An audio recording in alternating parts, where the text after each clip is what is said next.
Esse é o terceiro dia seguido que eu venho aqui nas piscinas naturais da Barra da Lagoa e esse cachorro sempre tá aqui. Descobri que o nome dele é Marujo e aparentemente é um cachorro comunitário, igual o Orelha. Hoje um cara deixou um pé de pato cair na água, o Marujo pulou e foi entregar pro dono. E pela habilidade, ele já faz isso há muito tempo. E sempre que alguém entra na água, ele acha que a pessoa tá se afogando, então ele vai lá, pula, nada até ela e tenta salvar. Na cabeça dele tá todo mundo correndo perigo e ele ali, querendo ajudar.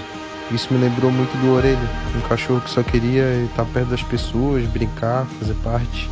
O Marujo faz isso todo dia, sem pedir nada em troca. Ele não entende o perigo do jeito que a gente entende, mas entende o cuidado.